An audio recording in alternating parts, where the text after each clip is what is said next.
What's going on, everyone? This is Rob again, back at it over here at Exotic Automotive Lighting.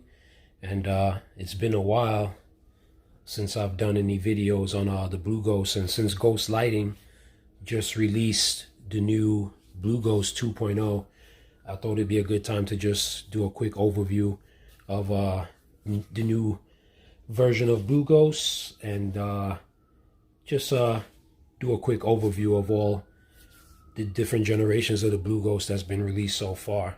So on the table here, as a matter of fact, before I get into this video, I know I don't make a lot of videos, but for those who do follow me, I apologize. It's not easy making these videos because you're busy all the time, but I will try to make more videos. But if you're not subscribed to the channel, I recommend that you subscribe, and if you like the video, put a like on it, and just make sure you subscribe so whenever I drop a video, you'll get a notification. All right, let's get into it. So I have three BlueGhosts in front of me here, and this one on the far left is the prototype BlueGhost, which was first made. When Ghost Lighting released these, I got an opportunity to get my hands on one of the prototypes. I believe I was the first one in New York who got a chance to get a prototype, and this BlueGhost still works. It's amazing how far it's come since the guys over at Ghost Lighting designed it. But yeah, this one still works, and I ended up taking it back from a customer because he decided to buy a different car and switch up his setup, and so he was no longer using his controller. So I still have it here. I may use it someday, or who knows, I might just keep it laying around. But yeah, this was the prototype that was first designed. And then next to that, we have the first production line. Excuse me, I have these mixed up. This one, which is the second one, should be the first production line of the BlueGhost, and the BlueGhost controller. And I'm going to go over this in a minute, but yeah, this was the first one, which is a pretty good design. We never had any problems with them. They work pretty well. We pot all our modules so they don't get no corrosion, and they last the customer for a long time. And then this one is the latest one they just released, the BlueGhost Light 2.0. And this one has some added features which I'm going to go over. But before I get a chance to do that, we're going to do some comparisons here. So before we can do that, let's open these up.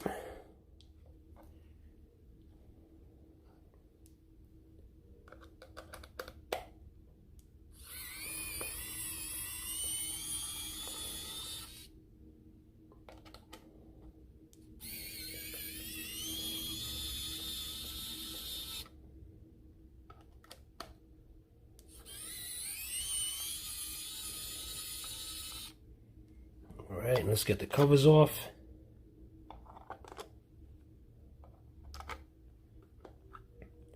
Okay, so you can see from the prototype to the first production one, the design is a lot different. And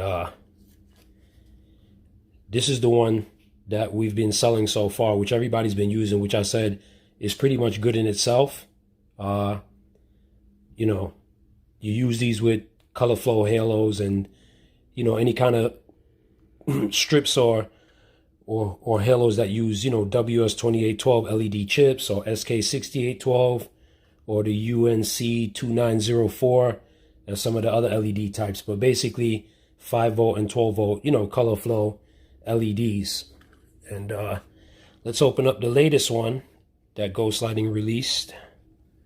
I think I only got one screw in this one just to save time.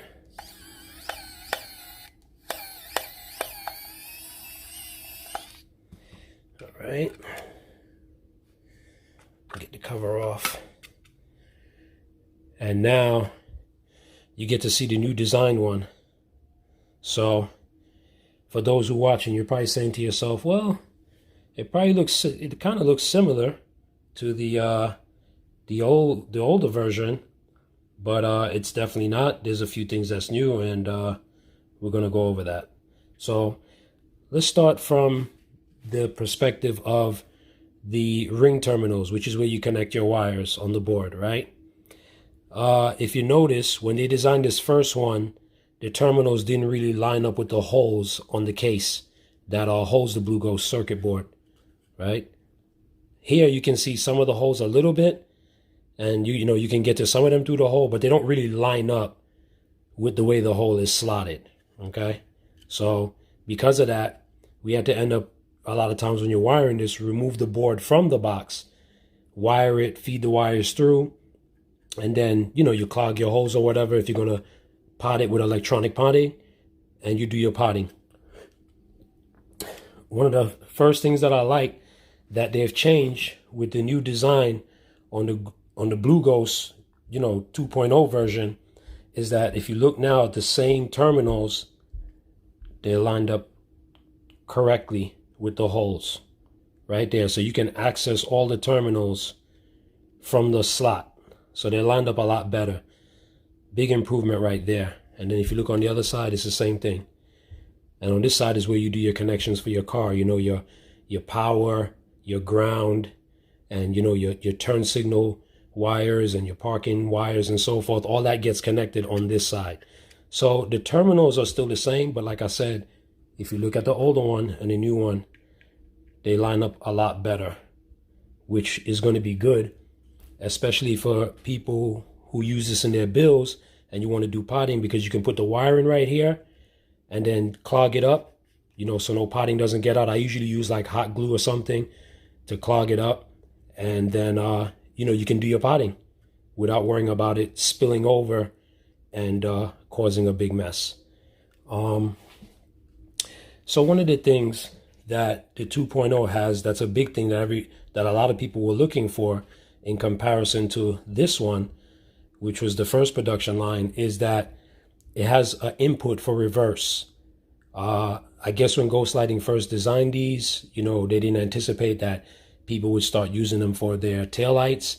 They were meant to be used for headlights, but of course, all things must evolve. And so as ideas come up, people try new things. And so because of that, they now have a reverse input for people who want to replace their OEM LEDs in their taillights with color flow LEDs. They will now be able to do that and then, still keep or maintain their OEM reverse function when, putting their cars in reverse. So basically that's what's new. Like I said, the design of the board, you can see the layouts a little different, especially with the terminals, which is really good.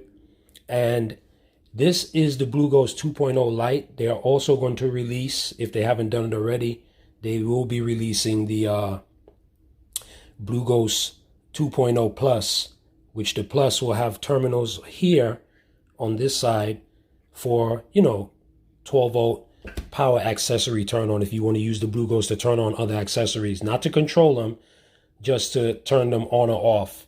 That is the option you'll have with the BlueGhost 2.0 Plus once they release that. I'm assuming the design will be similar to this. The only difference I could see is they'll probably have another hole slotted here with the terminals. So, and I'm assuming they'll probably have it like this where it's lined up correctly, where it'll be easy for you to, the user to make their connections. So that's pretty much it. If I missed anything, feel free to comment, but like I said, I wanted to just go over these and just give a brief overview. And you notice also that the old board, the circuit board, you see the color was blue. The new one, you see it's green. So it's almost like the first one they designed, in a sense, as far as color goes, right? So yeah, we're back to the green here. But as always, you can expect good quality from anything that Ghost Lighting release. They do a good job in putting their having their products manufactured and put together. And so yeah, we're going to have these. They'll be listed up on the website. Actually, they are already listed up on the website, so they're available for order. We have them in stock. The price on these will be a little bit higher than they were on the older ones because of the new design and so forth. And so you know how business works, the price has to go up a little bit, but I mean, it's still pretty much affordable. And Did I miss anything? Yeah, I mean, basically we have them on the website. So if you want to order, you can order them. If you want us to, pot them and wire them up for you, we can do that. So all the options on the website. Just look on the, the Bluetooth controller section there, and you'll find it. If you got any questions, let me know. Or you can email them to Rob at Exotic Automotive Lighting. That's XOTICAUTOMOTIVELIGHTING, Exotic Automotive Lighting. All right. Any questions, comments, or concerns, just email them there, or you can comment under this video, and I'll do my best to answer whatever I can. All right. So there you have it. That's it. That wraps up for today. Don't forget, like and subscribe to the channel, and have a good week. Until the next video, I'll see you soon.